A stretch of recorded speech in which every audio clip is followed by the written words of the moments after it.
So yesterday, Marvel Rivals released the new Spring Festival event, and today I'm here guiding you through everything you need to know about this event, how to get all the free cosmetic rewards, how the new game mode works, all of it. So without wasting any more of your time, let's just jump straight into it, starting with how the event actually works. So when you load up the game, you'll see a brand new tab available here, the Fortune and Colors. By clicking on it, you'll then be thrown to the home screen for this event. And first thing you'll notice is the track of free rewards that includes a brand new Star-Lord skin, some cosmetics, sprays, banner icons, all of that good stuff.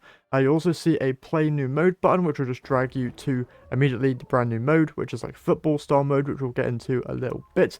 But how this event actually works is pretty similar to the past winter event, where the idea is that you go and complete challenges, you then go and get a dye from completing those challenges, and then you spend that to paint the picture back here, and then by doing that, you'll be unlocking some of these free rewards. By hitting the paint, it then takes some of that paint and then paints the picture behind you, like so. And then you get a reward.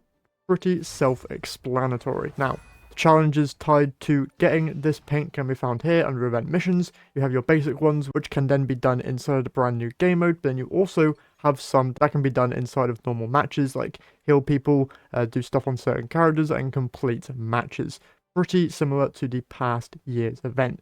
The main change is that there is a brand new game mode. Instead of you playing a Splatoon themed game mode this time around, you're instead playing football as either Black Widow, Iron Fist, or Star-Lord. Now these characters only have a few abilities available within the mode. For example, the only abilities Black Widow has access to is her sprint, which is mainly used for getting around the map, and you also have her kick, which is her main way of getting the ball off of the other team. If somebody has the ball on the opposite team and you use this kick ability, they'll just immediately drop the ball, so then you can go ahead and pick it up, or one of your teammates can do the same. For Star-Lord, his main abilities are his flight, which works the same as it does normally. He then also has his like AoE Reaper ult style of ability, which will literally stop anybody from grabbing the ball if they're on the opposite team to him, if they're in that area of effect. And then he also has these little dodges, which in the normal game reload his weapons, but here give you a little bit of movement. Honestly, it's not too great, so you're mainly going to be wanting to use the flight for movement, and then the AoE attack for getting the ball off of other people. And then finally, for Iron Fist, he has his jumps, which he has 3 charges of, and then he has his spin kick move, which is used for getting the ball off of the enemy team.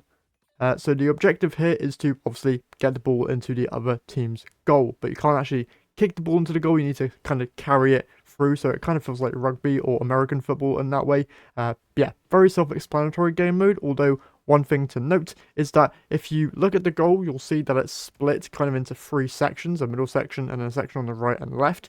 If you get the ball into the middle section, you seem to get 3 points rather than 1. If you shoot it into the side sections, you instead get 1 point, and the first team to get to 10 points will end up winning the match. So you're going to want to prioritize hitting that middle section, so then you can finish off games really, really quickly. Alongside that, you'll also notice that some people are able to kick the ball, and the game itself doesn't actually tell you how to do this. So when you have the ball, if you use your basic attack, whatever that button is assigned to, you'll kick the ball in whatever direction you are looking. Very good tool for getting the ball out of any sticky situations. You can use it to pass it to a teammate, which is very useful for this game mode.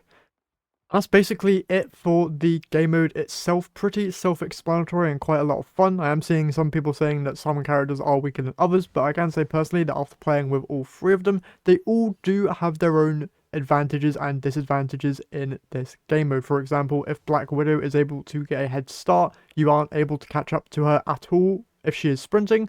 Same thing for like a Star-Lord if he's flying. The only person who is actually able to potentially catch up with people is Iron Fist, and that's mainly due to his insane lunge range on his attacks. So that's the only real downside that I see, that if people have an advantage in distance and if the ball gets to their side very, very easily, not really all that much you can do about it. But overall, the event's very fun, very easy, and similar to the last event. I would like to see them kind of change things up a little bit, but I doubt there's much they could really do for it being just a PvP game. I am happy that they are making it so that we're not just doing normal challenges in the regular game modes. I am happy that they're making different unique game modes, something that we don't really see a lot of. So it shakes up the game a bit and introduces some new fun activities to go and play, and the free rewards are always a good thing to include. Would like to see potentially in next year's Spring Festival some other characters maybe being added. feel like Hulk would be a very interesting character to have in this game mode. Skin wise would be also very interesting. Him just jumping around playing football would be a good laugh at least. So yeah, it's a very fun game mode. Would definitely recommend jumping in and playing it if you are interested. And yeah, that's basically all I have to say on the event. Also, there are free skins as well. You've probably been seeing the gameplay of them here in the background, and I'll just play a showcase of all three of them here at the very end of the video. So, hope you guys enjoyed. If you did, remember to leave a like and subscribe. But that's it from me here today, so I'll catch you guys in the next one.